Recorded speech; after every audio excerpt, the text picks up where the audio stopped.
Welcome back to the Heroes Global Championship. We just had a 3-0 win for Team Freedom of the utmost importance as we're talking about Western Clash. And now we're going to look down the standings of North America as they currently are and turn our eyes on Simplicity and No Tomorrow, Jay-How. I think for these teams, it's just going to be a matter of who blinks first sometimes. Who truly does? It's not going to be either of us. No, siree, we won't miss a thing. Oh, you did it. I did. Oh, man, thank God my eyes. Ooh, yeah, you were making some faces, man. LFM lost their match to Team Freedom in a 3-0 situation now, putting them in a tie with wins of Simplicity. No Tomorrow still waiting to get their first series win, and this would be a good chance for them to be able to get that and stay in the running, because we are looking past the Western Clash for those teams and who ends up in the Crucible and who gets to play through playoffs.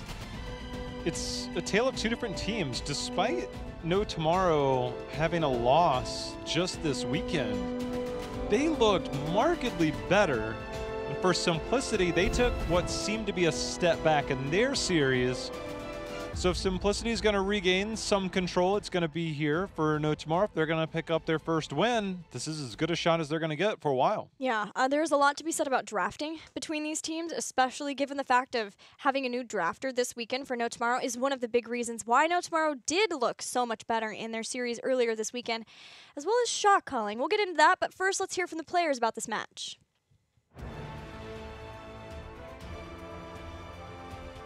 I think Alka's a pretty good sport player. He's been in the scene for a long time. He's also, I think, their drafter now. And I think the series can go either 3-0 or 3-1 our favor, unless they pull out some insane draft that we're not prepared for.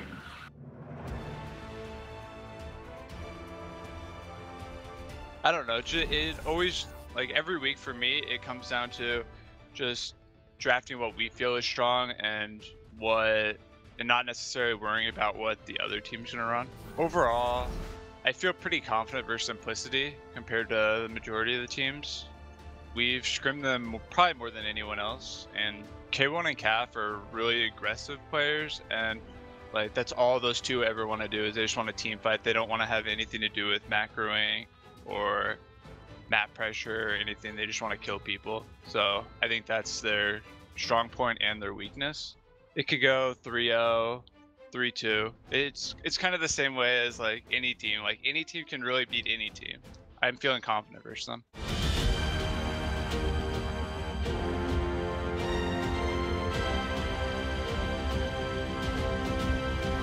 As Akaface talked about, aggression is very important to the team of Simplicity, but No Tomorrow is more than willing to bring the fight themselves. In changing up the drafter, now Jin drafting for No Tomorrow, we saw a big change in the priorities, and a lot of that for No Tomorrow fell back to what other teams are playing more to the meta of North America. But we still see some things from both of these teams, like a new Barak to enable more dives on fort, dives on heroes, and more Genji priority from both the teams too, K1 Pro and Casanova. For No Tomorrow, they learned a tough lesson that they had very good execution, but there was an Alex Straza on the other side in all of those games that they just fell short on. I wonder if that might make it into their arsenal a bit.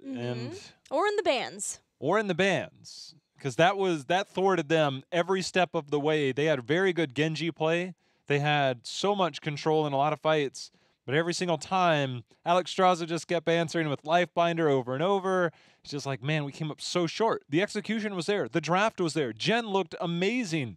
And on Diablo especially. On Diablo especially, like, yeah. A ban-worthy Diablo. They took a game off of Octalysis with a lot of Diablo play. And that might be back because we're going to Volskaya Foundry for Game 1, and Diablo does raise in priority here. No Tomorrow have the choice of Volskaya Foundry. Talking about bans on Braxis, but that's No Tomorrow who banned it, which let Simplicity ban Dragonshire. Simplicity, we're giggling because Simplicity always bans Braxis, but No Tomorrow has been known to ban it every once in a while too. Always. Always ban it. Like, you don't even have to look at it, but No Tomorrow, they did it for him. Okay. Let Simplicity show a little bit more of what they don't want to do, which is to play on Dragonshire. And maybe more so playing on Dragonshire versus No Tomorrow. No Tomorrow have a unique style of Dragonshire play. Didn't see it versus Octalysis, but a lot of globals. The Dahaka Falstad. Many globals. It's worked for them. They came up just short against Tempo Storm, ran it again, ended up picking one of their wins up on Dragonshire. Versus Freedom. With that, and not going to be an option here. Very interested to see Akaface talk about the shot calling for Simplicity and a focus on team fighting over macro. That's not new for Simplicity. That is the bread and butter for Simplicity, is team fighting, relying on their strong mechanics, the old gods play. Look at that. No Diablo for Jin. Simplicity carries the respect to Jin's Diablo forward into this map. Can't blame him. Jimmy's going to be banned out by No Tomorrow. Simplicity, we know, does like to run hammer compositions. Chromie ban. Will No Tomorrow take the bait? No. Well, will they take the bait and ban it? Yes, I think they will. Which leaves open both Genji and Tracer in this draft. A fair point that you bring up. No Tomorrow, have they, well, every time I say that, I'm like, have they played it? Have they been prioritizing it? All of that's out the window. I might as well just throw my tablet out for no, except I still want it for Simplicity, but for No Tomorrow, it was such a change up in drafting that it's just not the same priority that we saw from them before. But with that hammer ban, it does indeed keep both Tracer up and Genji. K1 Pro may want to get that Genji again. I want to see the style, it's going to be Urel. I almost want to see the style that some of our EU counterparts go with, where they would first pick a Tassadar. If they get Tracer, great. If not, you have to pick it on the other side. If you don't get it, there's still a lot of options you can pair with that Tassadar. Phoenix.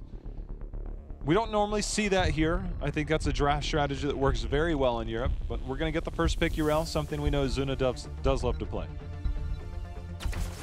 Phoenix will be on the other side, as No Tomorrow gets Phoenix and they get Alex Straza this game. They'll make Simplicity deal with the Lifeminder.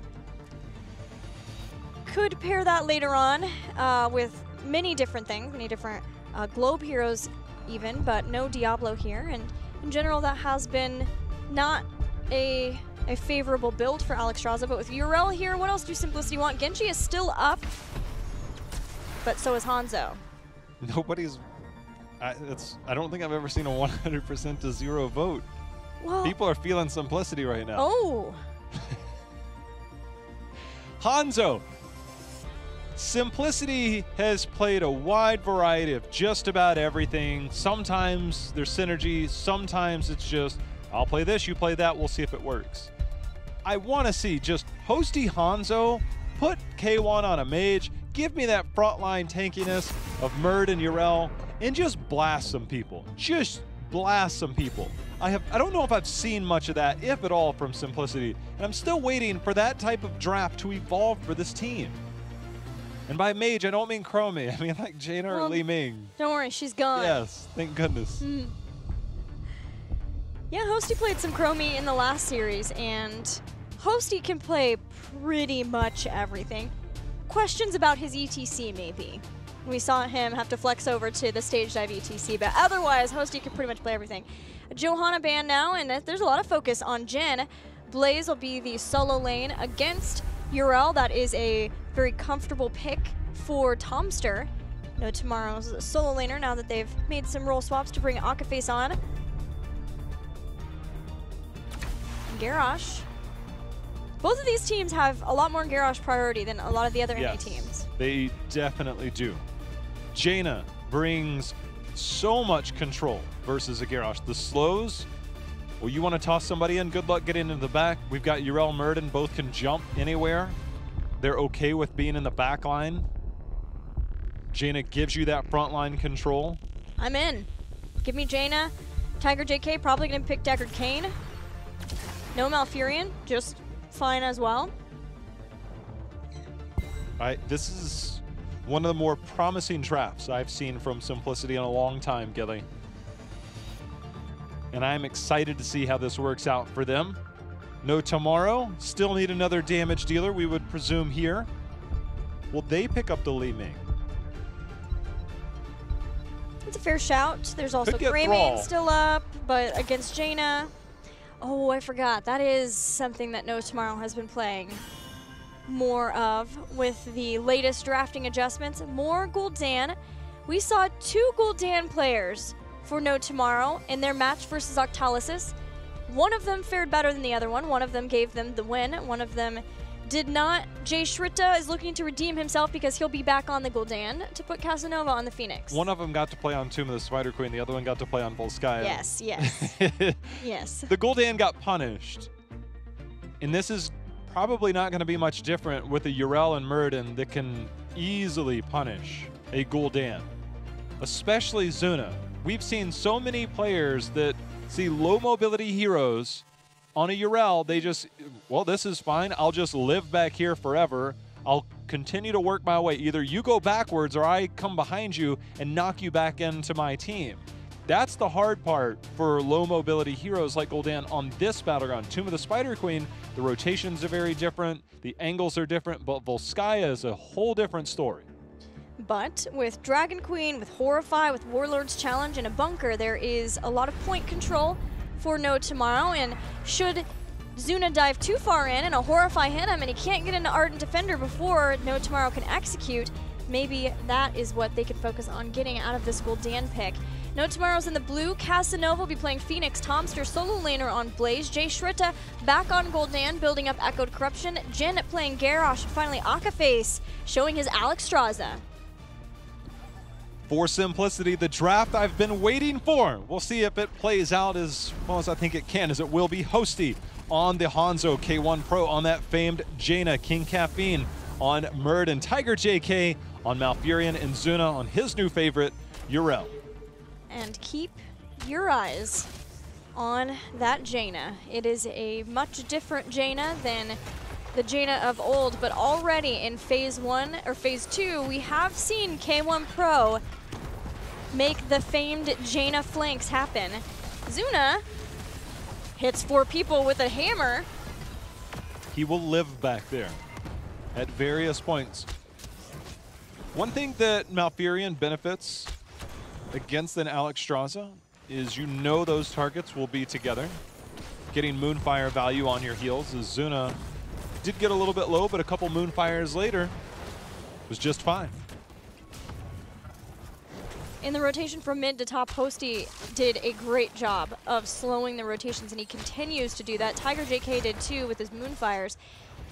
And this is getting Simplicity a lead in those rotations between, enough so that No Tomorrow left Phoenix in the top to deal with the minions.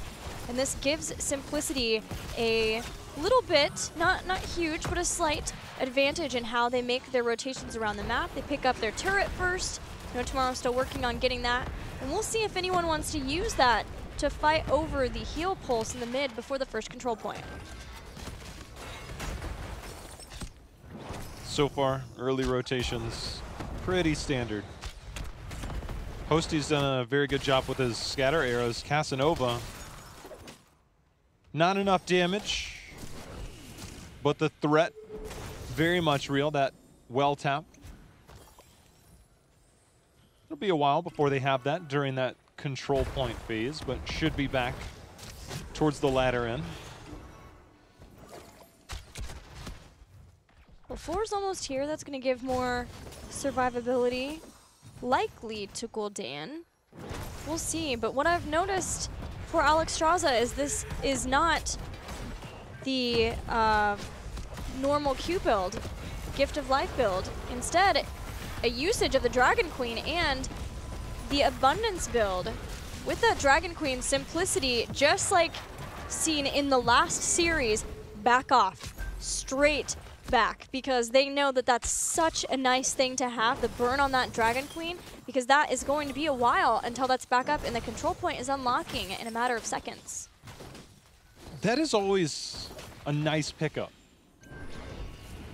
The commitment towards that healing pulse, I mean, it could take place of the Dragon Queen for a period of time. For now, though, control point unlocking.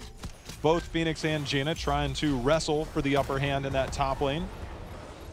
King Cap and Zuna gonna hold point as Jen cautiously on the outskirts here as Tomster made his way up to join the fray. Trying to get off that conveyor belt. Root in the back. Hammer off Jin. Halved in health, but of course that gives him some armor to keep fighting with. Tomster has to use Pyromania, but the body blocks here are very good. Jin bailing Tomster out of those body blocks with a great Wrecking Ball, but all this continued damage has done is allow Simplicity to keep further control over this control point. Saving grace for No Tomorrow, they're almost to level 7. They're gonna move back in. Simplicity has to send Jaina up to deal with that assault camp, and this gives the point to No Tomorrow for some time. We'll see how long. K1 should be able to soak up these top lane. Mid lane will be body soaked. They'll look to re-engage once that's picked up. For Jaina, level 7 is a pretty substantial pickup. Getting the cooldown reduction on your Q has proven to be many a Garrosh's plight. That frontline control so significant as Simplicity moves forward. Dominable use, toss up, 3 hit on that groundbreaker. Heal goes and Zuna denies all of that by knocking them off. Roots and Blizzard come down, forcing Jin back for the moment. Zuna's been packing a punch with these hammers and manipulating how No Tomorrow is able to stand around those abundances. Later on in more crucial situations, that might cost No Tomorrow a lot, and this is going to definitely cost them some control over this mid lane. Losing Gul'dan here, but that is the fear with a stationary target like that. Also, in having now Hunger for Power, the heal reduction from allies, if you get caught, you're probably going to go down as a Gul'dan, and that definitely makes it so. It's always scary because you want to complete your Echoed Corruption. He stepped forward to land that, and they punished him for walking forward. Healing Pulse is down, Dragon Queen is back. Jin trying to make sure they can contest as Gul'dan almost here. They get the toss in on King Caffeine. He's able to dwarf toss out. Zuna makes his way in to try and fight. They're going to wait out this dragon. We'll see if they can re-engage. Hosty going to back off for now. Had that jet propulsion been slightly faster than being able to have the stun lock for more damage on Muradin, but as we see it now, Simplicity, because they had the start on the channel, now have made it through another Dragon Queen and can move back in for the final contest of this point. Scatter arrows are landing, but so is that jet propulsion. King Caffeine trying to get that second wind to proc so he can re-engage. Does have that in. That was a straight adaptation of what we saw before. Tomster waited this time to jet propulsion until after the dwarf toss was forced, but Akaface is taking massive damage from Hosty. Phoenix falls. Hosty, agility's over the wall, losing Phoenix now. No Tomorrow, we're close to getting kills, but no Cigar. Actually, gonna have to watch that one again. So Hanzo falls there. Protector picked up by Simplicity. Get some mid lane push in for now. Almost level 10. They'll move to the top. Getting the wall down, great. So we see the water elemental out. K1 Pro making sure to get some damage in. Short cooldown on that water elemental. Dragon Arrow used. The stun just misses out on Casanova.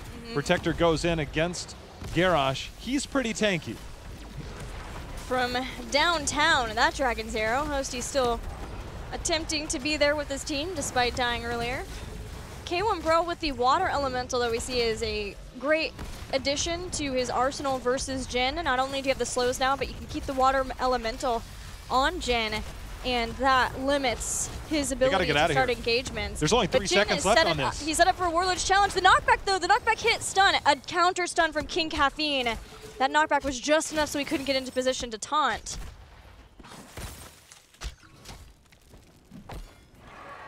Was Gul'dan there? I think he was heading up. He might have been. Maybe could have flanked Horrified, but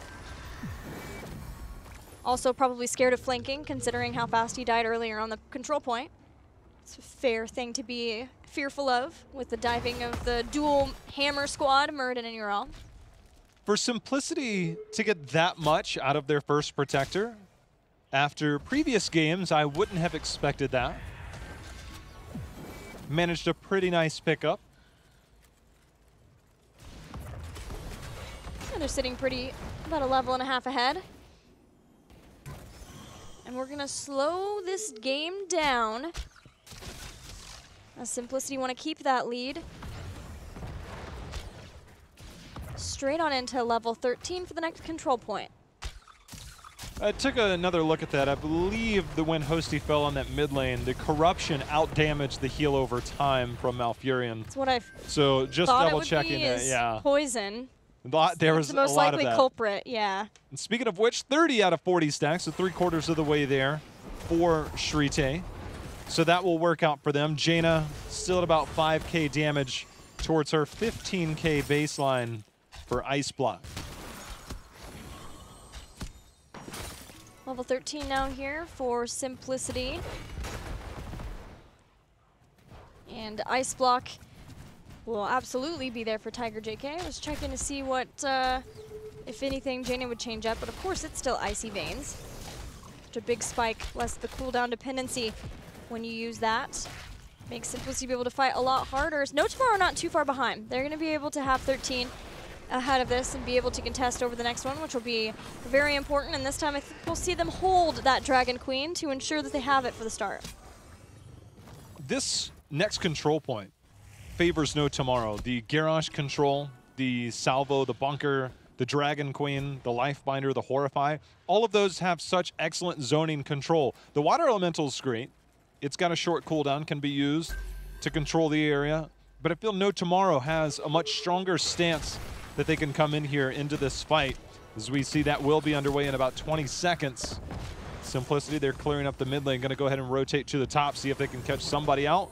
That's going to be Garrosh, and that is not the hero you think you can get the full complement of damage on.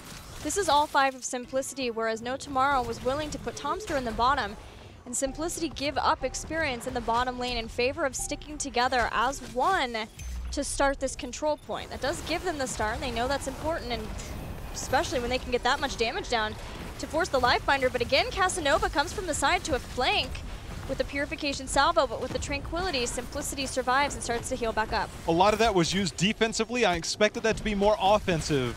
So No Tomorrow has lost a lot of those big cooldowns. They do still have the Dragon they can bring out, as Simplicity has claimed control in the early start of this. No Tomorrow with no well after that fort had fallen, forced to retreat, get back in other ways, and looks like they're going to rotate down for that healing camp, see if Simplicity responds, or whether they just hold point. They have such a large lead on this. Moving back in is going to be very hasty, which is why we see Zuna, he's just going to deny. Get the dismount, there's one, there's the knockback on the other. So No Tomorrow, they've got to come in aggressively just to start. Simplicity already have their heal pulse, but the team has been split. Zuna and King Caffeine still have their defensive abilities, and King Caffeine immediately used his avatar.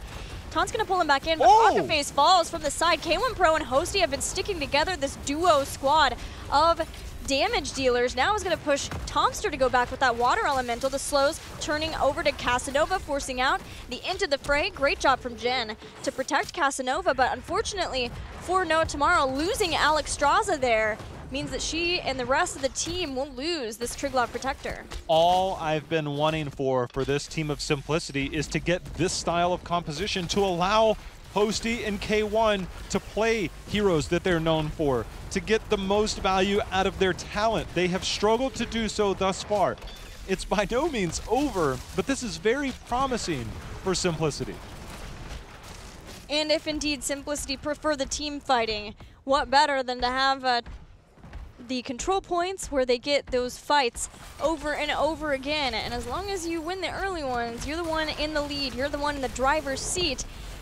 Simplicity are with this Triglav Protector taking out the third fort and moving on with 16. They still have this for about 30 more seconds. They can try to open up this bottom lane further for later Triglav Protectors. You know, I think one thing they have to do in the future, especially since it's mechanical, you should be able to press your Y key while in this, and it should make a horn sound. I was thinking the exact same thing. There's no reason why they shouldn't. What kind of a horn sound would a Triglav Protector have? What? Toot toot. I thought it would be more like a da-na-na-na-na-na-na-na, or like a, you know, what's the one song that you hear? I hear lots of songs. No, that da-da-da-da-da-da-da-da-da, that kind of horn, something like that. Like that would be an like awesome. Like a clown car? Yeah, Yeah. Oh, Gilly. Of all the menacing things we could come up with, you're like, what if we make it funny? I know, that's the point. Ooh, It's you like should you get see it options. coming at you and it's going to be terrifying, and then instead you just hear this hilarious song play. It will cause you to stop and think, and you're going to be confused, and then you're dead, and you're like, it got me. It worked. Yes, the bait, the true bait from a Triglav protector. Simplicity making things happen. This is not the same vehicle success we've seen in the past. They've established the top, mid, and bottom. King Caffeine gets the stun. He had the pierce. That was enough to give him time. Else I think he might get tossed and taunted back into that. That might not look very good. Yeah, that was everybody. The other saving grace may be a Dragon's Arrow, given the fact that No Tomorrow was so grouped. But recognition needs to be there from Simplicity that this is a crucial time for No Tomorrow to make something happen for themselves, because they've fallen behind, because they've lost keep towers, because that next control point is the place where they've lost those towers. This is scary. Once Urel showed bottom, that's exactly the moment that No Tomorrow moved in. They've bought enough time, has Simplicity. Zuna coming in on the flank here. The Blizzard goes down. Casanova forced to warp out. Dragon Arrow comes in as well. Lifebinder enough to keep them alive, but it's not enough to keep Shrite alive. Casanova being chased by the Water Elemental. Zuna goes in. He's going to confirm the kill. Simplicity is exploding on No Tomorrow right now. Zuna! Deadly composition. Zuna Divine Steed chases him down. Hosty, Tiger JK, and K1 Pro chasing down the front line. Zuna is all over No Tomorrow. Okay, Akaface, eat your words right now, because Simplicity says no macro. Check this out. Snap rotation down. You do not see this out of normal Simplicity rotations. It's get a kill, take a moment, decide what you want to do. But this is snap rotation. This Simplicity looks so incredibly strong right now in this game. They've established a 3-level lead. They'll have 20 by the next control point. They're making all the right calls at all the right times. This looks good in game number 1. Oof. Eat your hearts out, man. This Zuna Urel is terrifying. About as scary as a Triglav Protector with a Joke Horn. A 20 and a 3-level lead for Simplicity as they steal away a turret and get set up for a control point that will be very, very likely to end the game if they can get that Protector. It's in their favor, having this much of a lead. Desperate times call for desperate measures. No Tomorrow cannot afford to give up a Protector at this point. They will have to take a fight down a talent tier, 17-20. Fully armed is that of Simplicity. 2 turrets, 1 healing pulse. No Tomorrow, they'll look to engage. They've got a dragon on their side, though. No Tomorrow unwilling to give up the start of this. Because even when they use that Dragon Queen, if it's used to force Simplicity off the point, Simplicity can come back in, and that makes No Tomorrow have to take 2 fights without 20. But Jin gets the heal of the Lifebinder. Zuna is living in the backline, just like you said, and with the heal on one tank, the other falls for No Tomorrow. It's going from bad to worse. Casanova's going to be the second target. That's going to be kill number 2. Akaface kill number 3. Can they make another as the stun comes in into the fray there? Has saved a life for now, but the toss back, the stun on 16 is enough to keep them at bay. Hosty, look for another scatter arrow, because that's what exploded this fight in their favor. They don't even want the Protector. They are going directly to core. There's still a taunt. There's still a Horrify. There are heroic abilities for No Tomorrow, but they've just died so fast, and Simplicity staying spread out. Jin ideally gets into one of the damage dealers, trying to take them down. He's going to run all the way in. The Horrify, it does hit on a Hanzo, but Simplicity now sets sights on taking out Gul'dan. They 5-man team wipe No Tomorrow, and they'll take game 1. That draft was so promising to start. The execution was even better. Simplicity, can I get another, please? I don't know if Zuna's going to get Urel ever again. At this point, I don't even care. You could put him on whatever. Give me more of that K1 Hosty. That has been the biggest, like, why is this not working question I've had all season so far, all 4 weeks. Look, it's 1 game. I don't want to get too excited. There's still a lot of work to be done with this team. But that was Hosty, 70,000 damage. Scatter arrow after scatter arrow. That whole fight erupted in the bottom when he hit that scatter arrow that bounced around a couple of times that just deleted Jin's health bar. That was a Garrosh's health bar that just melted. And they're like, let's rip this fight. And they took it to him. That was impressive. The scatter arrow with that much damage, with the scatter arrow build and the 3-level lead, will do that to just about anybody. But I agree that backline's dope.